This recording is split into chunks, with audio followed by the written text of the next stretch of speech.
Hello, hello. Welcome to our first lecture of Unit 2. Unit 2 is called The Biological Bases of Behavior. The word base, right, means a foundation. So the idea here is that everything we do has a biological reason, a physiological reason. It's the result of something happening in our body. So today we're going to be doing a little bit of an overview of how the body affects our psychology, okay? So in class, we talked about how everything psychological, everything that happens in our mind, everything about our thinking and our actions is simultaneously biological, meaning there is a biological explanation for what we're talking about. That's what Unit 2 is all about. It's about 8 to 10% of the AP exam, so it's a pretty good size unit. We're going to go over 4 points today as we talk about this, okay? So to start off, when we talk about your body, we need to talk about genes, what you have inherited from your parents, your biological parents, okay? This word heredity has the same root as to inherit, meaning what did you get from them? Why are your genes the way they are? The way that we've learned about genes over the years is by studying people who have identical genes or who have similar genes or who have very different sets of genomes, okay? You can see bolded over here, we have family, twin, and adoption studies. We look at people who share a lot of genes and people who are very different, okay? So when we're talking about twin studies, make sure you understand the difference between identical twins and fraternal twins, okay? Identical twins have the exact same DNA, the exact same genes, the exact same genome. And the reason why is because they came from a single zygote, right? If you think back to your biology days, a zygote is this cell when sperm and egg merge. Okay, if there's one zygote and it splits in two, we're gonna have identical twins. They're always the same biological sex because they have the exact same chromosomes, right? Now, in contrast, fraternal twins could be opposite sex, could be the same sex. We call these dizygotic. Di meaning two. It just so happens that two lucky sperm cells happen to meet up with two lucky egg cells at about the same time. So we had two different zygotes, two fertilized eggs that resulted in two babies being born at the same time. But they're just like any other siblings. They just happen to have the same birthday. They just happen to be born at the same time, okay?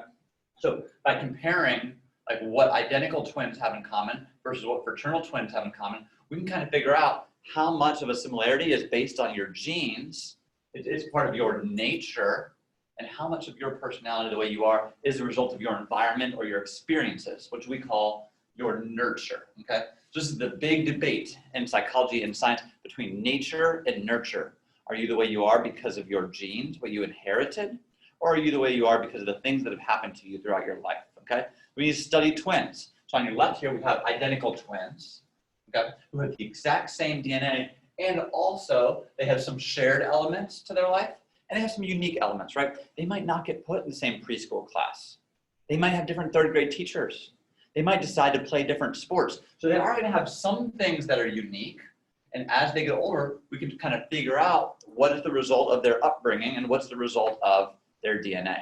Whereas fraternal twins, they're still sharing some things, maybe a household, maybe parents, right? They're eating the same things. They're breathing the same air, right? But they have some things that are different and they have less of that shared genome, okay?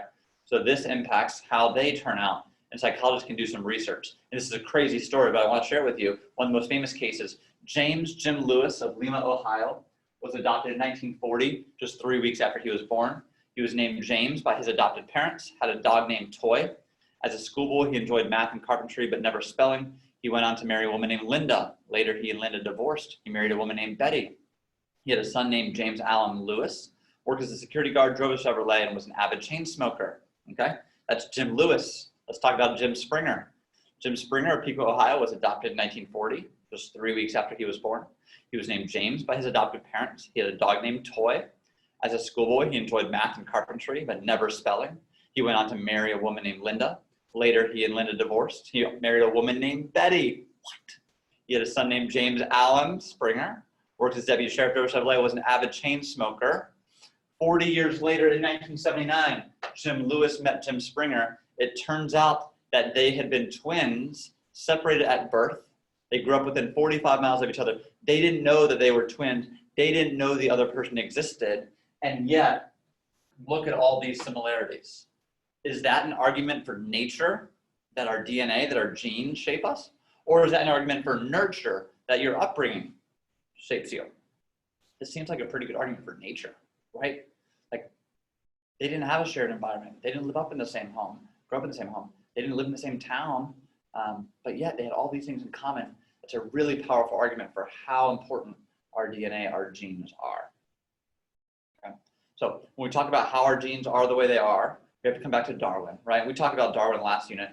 This whole unit is about the biological approach and a functionalist approach, right? Darwin's idea of natural selection is that over generations, certain traits, specifically the ones that help animals survive, get to a reproductive age and actually reproduce and have a healthy offspring, that those traits are most likely to get passed on.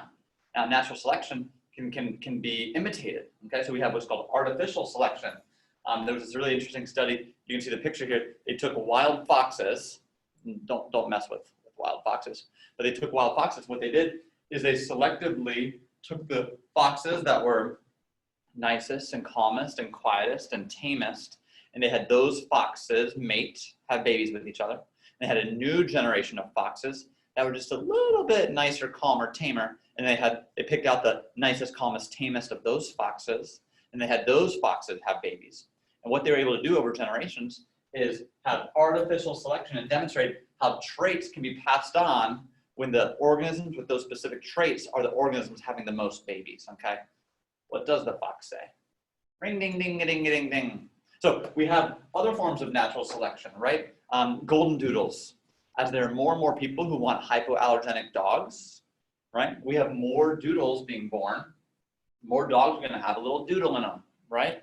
Humans over time have been selected to be bigger, stronger, and we've seen a shift over the last couple centuries as average height, average weight, average body mass has increased, okay? So natural selection is the process by which the traits that lead to the most babies are the traits that get passed on over time, okay? So Roman numeral 3, this is a new word. Diathesis stress model. Diathesis stress. So why does all this stuff matter for humans, right? If psychology is, as I keep saying, the scientific study of the mind and human behavior, or as I like to say, psychology is why we think what we think and do what we do. Like, why do we care about natural selection? Well, the reason why is because the reason why we think and do what we do is a combination of these genes that have resulted from natural selection, as well as our environment, and these things work together, okay? So the diathesis stress model is this idea that the likelihood of you developing a certain trait, maybe a personality trait, maybe it's a musical ability, maybe it's some sort of athletic skill. We're going to have a whole unit later on in the year that's all about mental illness, abnormal psychology. The reason why you develop these things is a combination of both your nature, right? You have certain risks inherent in your genome, but it's also the result of what you experience, okay? So this word diathesis, everyone say it, it's fun. Diathesis, you sound so smart.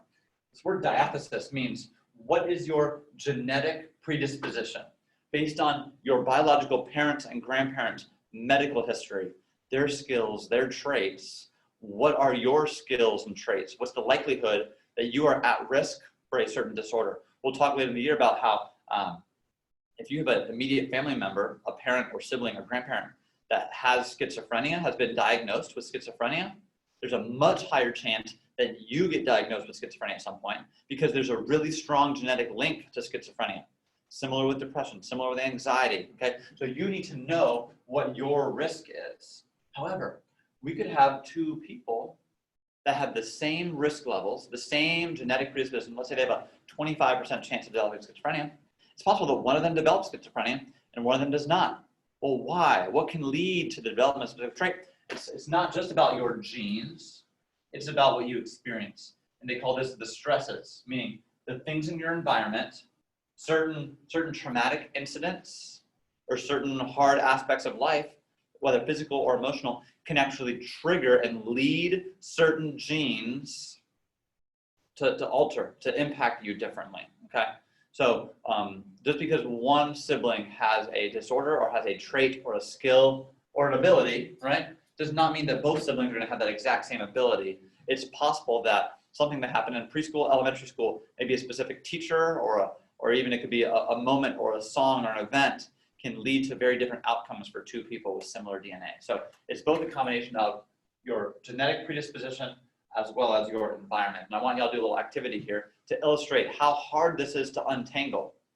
I have 6 individuals here.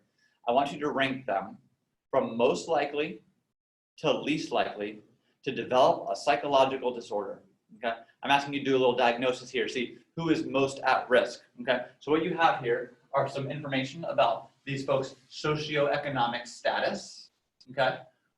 SES, socioeconomic status. That refers to how wealthy their family is, right? That will impact what kind of stresses they experience, okay? You have information about race, perhaps. You have information about their living situation. You have information about their family situation. And you have some information included about their diathesis, meaning their family's history relating to certain psychological disorders, okay? And I want you to think to yourself, of these 6 people, who is most likely to be at risk, who is least likely to be at risk. Okay? And I want you to think this through. There's no right or wrong answer. I just want you to kind of use your brain to see how your brain takes into consideration different factors, okay? Because that's what the diathesis stress model is all about. The idea that we need to understand people's genetics as well as the things they are going through, and that'll impact how they turn out, okay? So if you want to pause this, try and work through that, just think through how the diathesis and the stress aspects both impact these individuals. So the last thing I want to talk about today is sort of the systems of the body, okay?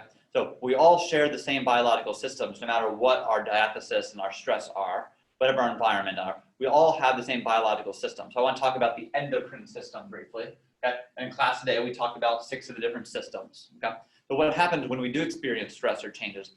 The endocrine system is your body's slow, long-term messaging system, okay? It's the way that your brain and body communicate over a long period of time using chemicals, okay? Using hormones. So I really should have bolded that word there. The hormones are the way the endocrine system works in order to maintain your body's balance. Homeostasis is this magic word that means your body's internal balance, involving, you know, your temperature, your appetite, your body's fluids, your digestive system. The endocrine system helps regulate all of these things. And what I want you to put a star by is this one part of the brain that we're going to talk about a lot in this unit. It's called the hypothalamus. Get hype for the hypothalamus, because the hypothalamus is so important. It's such a crucial part of the brain and body. The hypothalamus is known as the master gland, meaning it's in charge of so much of the body. It controls the pituitary gland, okay? So the hypothalamus controls the pituitary, which is the master gland, which controls your growth. It controls the onset of puberty. It controls your body and your brain's development, okay? So the endocrine system controls all these things. You have the hypothalamus, all this important process, these important processes. You don't need to write these down, but just be aware it controls all of these hormones, okay? So 2 specific glands that are controlled by the master gland that the pituitary controls are the adrenal gland. And if you're like, adrenal, I've seen that root before. The adrenal gland is what produces adrenaline, okay? Also known as epinephrine, okay? If you have an allergic reaction, someone uses an EpiPen to put epinephrine into your body, adrenaline into your body, that is letting your body know, hey, something is wrong, you need to respond. So adrenaline, epinephrine, these are the stress hormones that let your body know to be on alert, that there's something that needs to be fixed or addressed. That's one gland controlled by the pituitary. We also have the pineal gland, which produces melatonin. I know some of y'all take melatonin to help you sleep. Melatonin is the naturally produced chemical in the body that impacts your sleep cycle, okay? So when I see this pineal gland, I think about the story of Sleeping Beauty, who pricked her finger, like I think of like a sharp pin. Pineal gland, it helps you sleep. It makes you sleep, okay? So these are 2 of the main things of the endocrine system. You're not gonna have to label a chart like this, but it's interesting for you to think about. I bet if you pause this and try, you can use this word bank to sort of fill in all these important organs of the endocrine system, okay? Pause it, see what you can do. The answers will be on the next slide for you here. But these are all the ways that the brain and body communicate slowly through hormones and the endocrine system, okay? So here are your answers for you. And the key things that you need to know about, we have the adrenal gland that controls your body, the pituitary is the master, the pineal gland controls sleep, and then for the hypothalamus, it controls the pituitary, and therefore all these other aspects of your development. All right, so endocrine system, nervous system. Endocrine system is the body's slow way of communicating. The nervous system is the body's fast way of communicating, okay? And so this is what we're actually closing out on. There are 6 parts to the nervous system, and I use an acronym, CP-SAPS, to help me remember the parts of the nervous system. CP-SAPS. Y'all are taking AP psychology. Y'all are very smart and intelligent. You're not like those CP-SAPS and CP psychology. That's the acronym I use to remember this. So the C stands for the brain and spinal cord. That is the central part of the nervous system because it's both in the center of your body and it's also the most important part of the nervous system, okay? So the central nervous system, sometimes it's abbreviated as the CNS. That's just referring to the brain and the spinal cord that connects the brain to the rest of the body. So if there's a part of the nervous system that's not in the central nervous system, it's in what's called the peripheral nervous system. You've probably heard the word peripheral before, but being used to refer to your vision, peripheral vision. Peripheral means off to the side, okay? Your peripheral nervous system is everything about your nerves that is not in the brain and spinal cord. So you have nerves in your fingers, you have nerves in your feet, you have nerves in your arms, right? All these places that have any kind of feeling whatsoever, that's all part of your nervous system, those nerves, not nervous like agitated, nervous meaning having to do with nerve cells, these communication cells in the body. The peripheral nervous system is everything else in the body. Now, we can actually divide the peripheral nervous system up, CP, central peripheral, into the somatic. So this is where these CP SAPs are coming from, these letters. Somatic is a synonym for the soma, that root soma always refers to the body, okay? So the somatic system is your body's skeletal and muscular system, the parts of your body that you have control over. Voluntary means you choose to raise your hand, to move your legs, to flap your arms like a chicken, right? That's your somatic system within the peripheral. Okay? Within the peripheral, you also have what's called the autonomic system. Autonomic looks like automatic.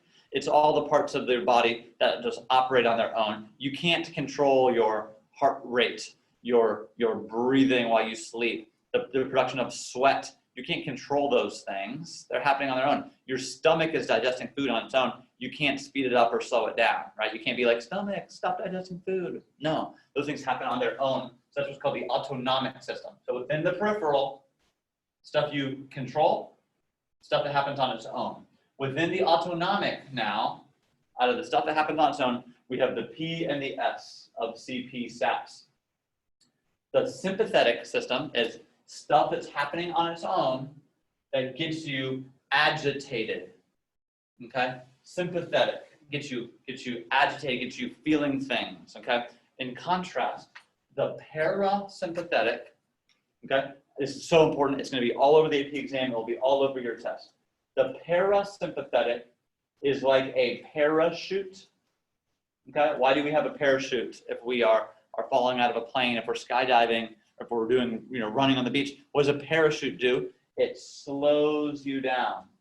Or here's another mnemonic. Parasympathetic, it's when your body is paralyzed. When you are still, calm, relaxed, not moving. That's when your parasympathetic system is at work, okay? So if you see a bear in the woods, your sympathetic autonomic peripheral system gets started, right? Your sympathetic system gets your heart racing, gets your body moving as you try to deal with this threat. When you're in bed and you turn the lights off and you finally flip your phone over, and your breathing slows down, your heart rate slows down, that's your parasympathetic system at work, okay? So central versus peripheral is the CP, either brain and spinal cord or everything else. Within the peripheral, we have the stuff you choose to move in your skeletal muscular system. Then we have the stuff that works on its own, the autonomic system. Within the autonomic system, we have the parasympathetic, para, slowing, calming you down like a parachute. And then we have the sympathetic that gets you worked up and agitated, okay?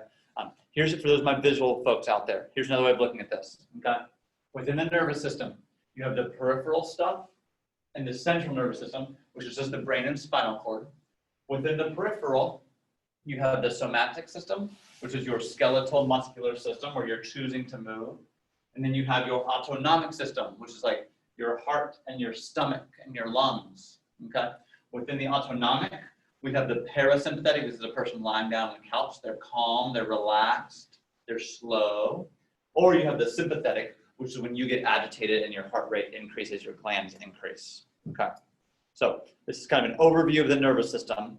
In our next couple of classes, we're gonna dive in deeper to talk about the brain and the specific parts of the brain and these nerve cells, okay? But the whole goal of these systems, the endocrine system and the nervous system, is to keep your body in balance, okay? Homeostasis, right? Your body needs to be in a safe, stable place for you to be able to do the things you want to do, think the things you ought to think, okay? So it's a combination of the parasympathetic and the sympathetic working together. A little practice for you. I just went over the 6 parts of the nervous system, CP, SAPS. We'll check for understanding for you. We'll go over this in class, but if you will, there are 5 scenarios here, and I want you to explain which part of the nervous system is at work. I'll do number 1 with you. Kayla sees a bear in the woods. She responds by screaming and jumping. What part of the nervous system is at work? Well, we have some keys here, right? Involuntary, okay? So she does not have control over this. So that lets me know this is the autonomic system. So first off, it's going to be part of the central or the peripheral. Well, the autonomic system is within the peripheral. So it's part of the peripheral system, the autonomic system. Whenever we talk about the autonomic system, we have to choose. Is this her body being slow and calm, the parasympathetic? Or is this the sympathetic system?